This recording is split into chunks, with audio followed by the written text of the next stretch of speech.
Because Facilito can take a plane and fight. So he, in the face of a speech that lasted 20 years, a little less, 18 years of Homelander death, neither one nor the other, let's say, right?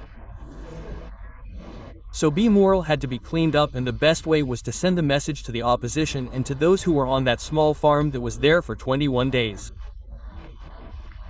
So, that was the message. So, we can ask everyone, right? Yes, yes, yes, yes. How were the hours leading up to the operation on December 28th? Let's see, in all honesty, because I have to say it, we already had information from the inside, from the people in the police, from the operation, who gave us information about when it was going to happen or how it was going to happen.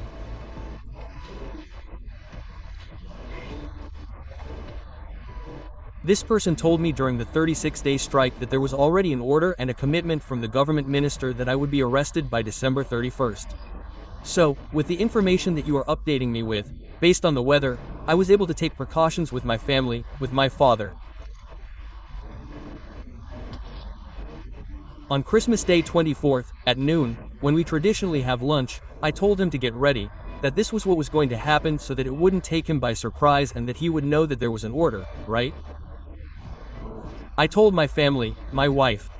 So, that was the moment when they called me at 7 in the morning and said, "Is it going to be today?" After 12 noon, right? They're already deployed. They still tell me, there is no envoy from La Paz, nothing, because they always leak when there is an envoy. It will be done with the DASI Santa Cruz. He gives me the correct information, let's say. Well, I'll tell you right now why I confirmed it. So he tells me, he has the ability to get out of here really well and go through Carumba. So I tell him, no, I'm not going to go. He tells me, so why did you ask me to let you know that day? I tell him, I have to let my son know. I don't have to be with my son because it's still traumatic, let's say, unless they're abusive. So we already knew what was going to happen that day. They wouldn't open the door for me.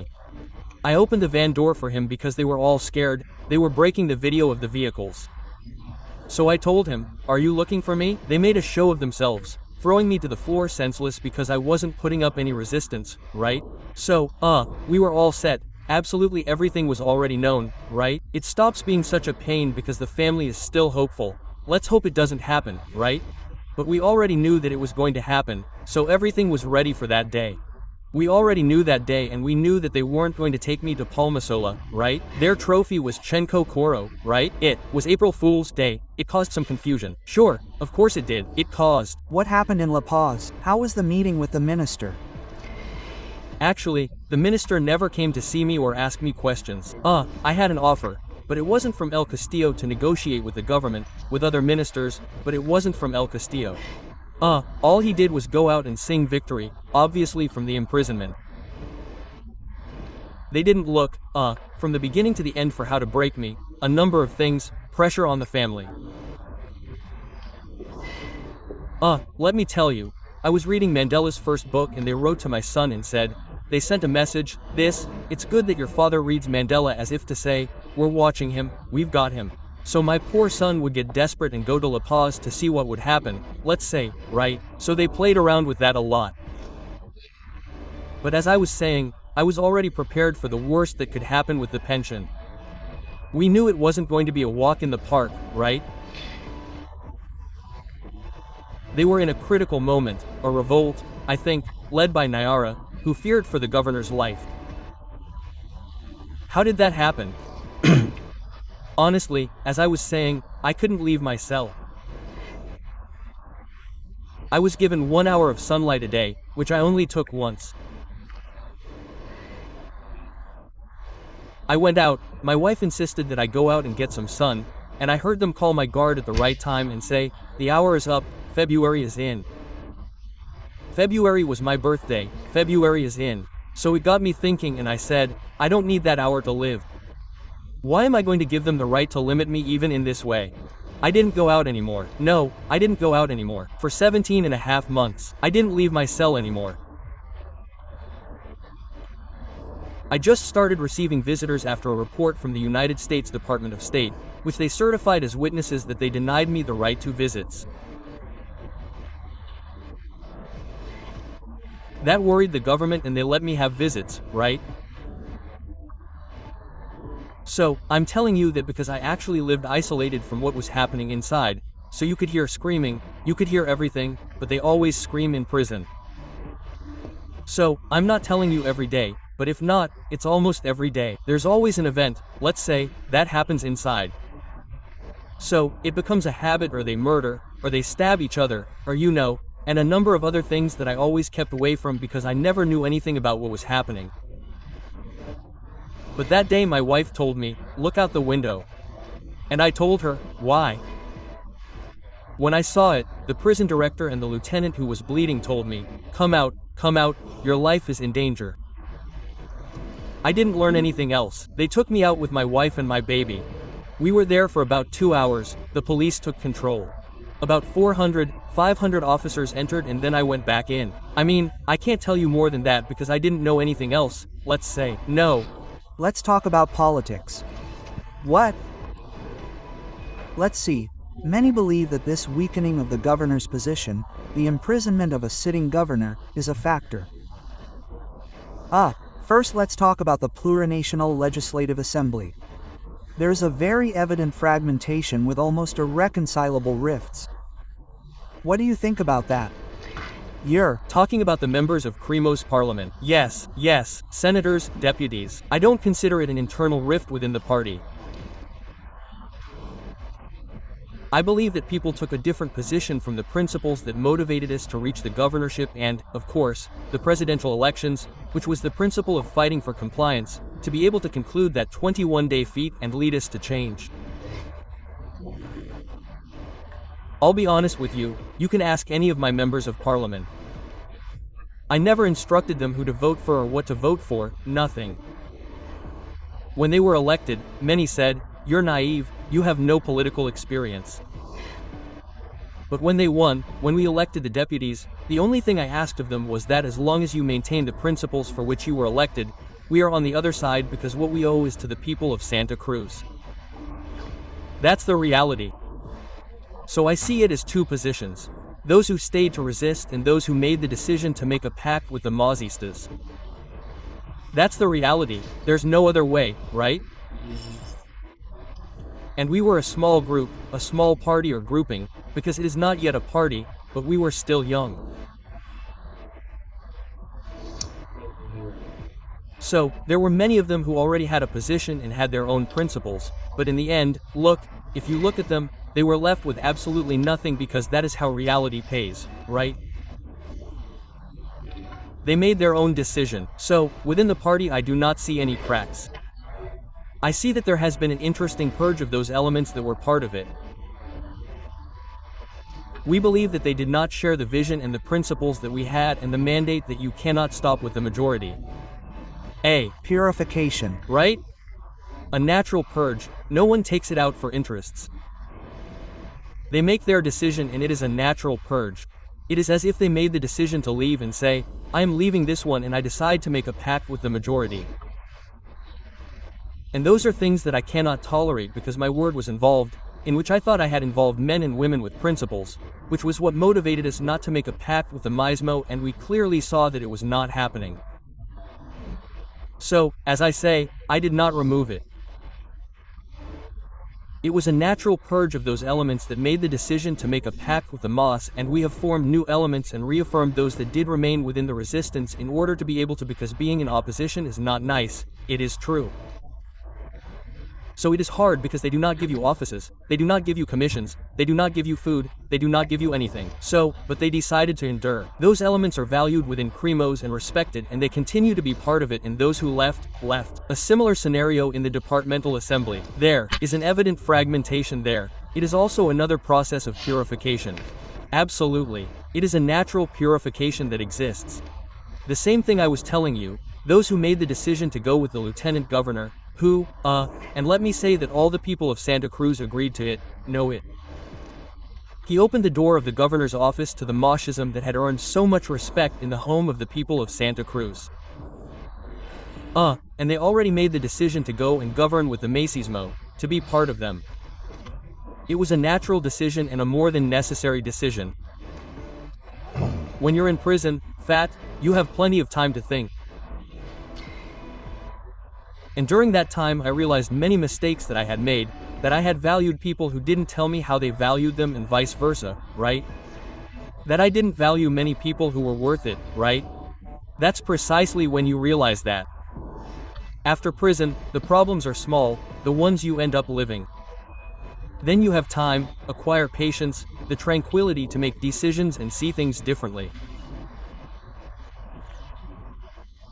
You have the time and the necessary silence to see it, and it has been a necessary purge because it is a new party. It is a new group in which we are going to move forward, and we need to reconfigure and solidify those elements that are really worthwhile.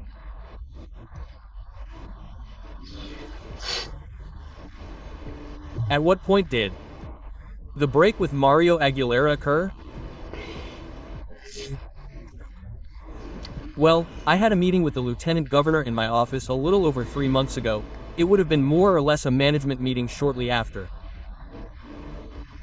In what sense? I had already taken the information. 2021. Yes, yes, yes. 3 months after I took office. 1, more or less. More or less around there. So, I already had the information where he had met with the former Minister del Castillo, what they had negotiated, under what category, and I confronted him about it.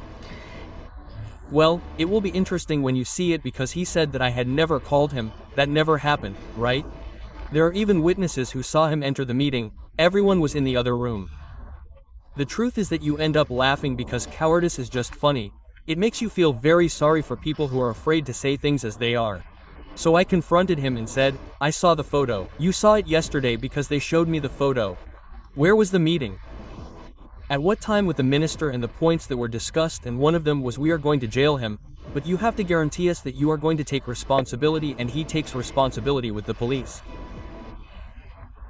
I mean, there was no science and I reported it, and of course, at first they thought it was a lie, and when they realized that I was already in total complicit silence talking to him more, closing his things with the Mazismo. That was public and evident. We didn't have to report it except at that time the people realized. So he can go out and say mass and no one will believe him because the people realized, right, that they repudiated him. Obviously I asked the assembly members to take over. It wasn't appropriate because there was a law, right? But here comes the agreement with the government in which obviously he already accepts the conditions. The conditions have been more than evident. Look. The health issue is part of the problems where the issue of the IEMs and so many demands are from the resources of the national state that do not reach the government, but he does not say them. Why?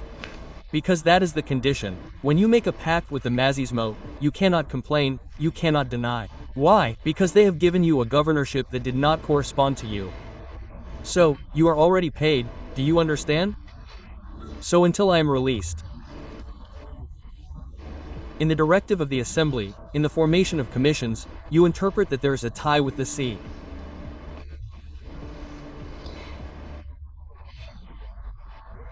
As I tell my assembly members, I ask them not to stop. I ask them not to wage any type of war against Mario, and I told them clearly in prison, he alone will make the people understand clearly that he is sold out. I told him very clearly, and that is what happened. Not one of my assembly members came out to say that he was sold out or anything, but what I said and time proved correct. Reason. So, give more commissions to the MOS. Let's see, Jorge, what's in your head that the assembly with the MOS and the dissidents give an autonomy commission to the MOS? Who castrated the autonomies? The MOS. Is the statute that we have the one we voted for?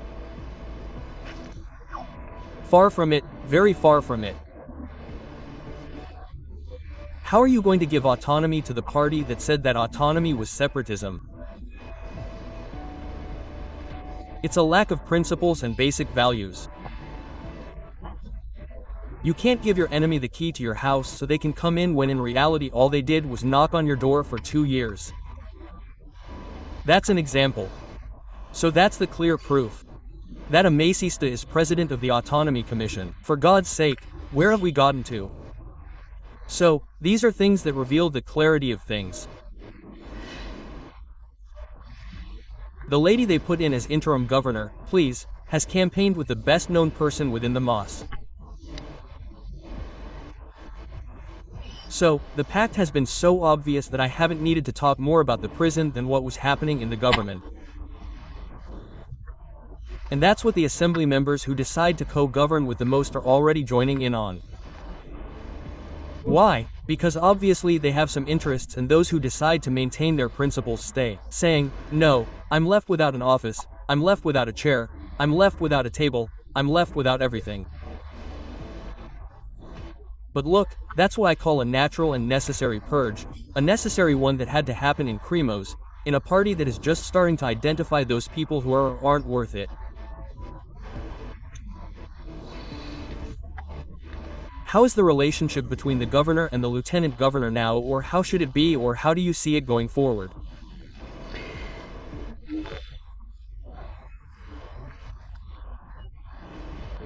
I don't really feel the need to involve him, but obviously I'm not a macist who would go around telling him to resign.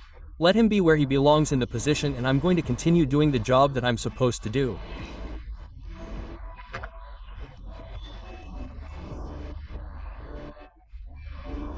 I don't think I can smooth things over with someone who doesn't have the same principles as me and who has shown that things are irreconcilable. I can't, not because he hasn't just failed me, he has failed the people of Santa Cruz, because the people of Santa Cruz voted for the option of not negotiating. I was coming from a management of a former governor who was also subjected to that complicit silence for 14 years. He bet on whoever he was willing to tell things as they were and not negotiate with the most. I've thrown him in prison for 3 years, almost 3 years, for not negotiating with the most. So it's easier to negotiate. You're released, they give you the governorship. So, as a matter of principle, I can't agree with the lieutenant governor. Purely on principle, not because of me, but because of what he's done to Santa Cruz, the repudiation. I saw him on TV when he opens the door to the ministers of the sea. The population was very upset, because we always respect them. Why? Because, how has the government of the governorship helped? Not at all, not at all. He's in a submissive silence where it was forbidden to say things because it was the cost of having given him the governorship. He doesn't mention anything about health. The other day, oh, well, not the other day, before I could get out of jail, now about 3 weeks, I saw an interview and the one who represented the governorship was Agustin Zambrana, defending the governorship. Arguing with a medical leader, and the medical leader said, I can't believe it. He said that the interim governor does not show his love for Santa Cruz. We need support. The fight with the national government was not about the governorship, but they wanted the governorship to say things as they are and demand what is due from Santa Cruz. And the man did not show up. And how sad to see, I told him, a committee standing up to defend the governorship. I mean, this is nothing new for him. And I think we are mature enough and sincere enough to recognize that this has happened a long time ago, and it is not only with the previous governor, it has happened at many times, right? In which there are 2 reasons why the person negotiates with the enemy, interest or fear. And either of those things is very sad. So, I do not feel angry, I do not have resentment about that. It makes me very sad, but there are also limits to what one has to do, right? I cannot forget what Santa Cruz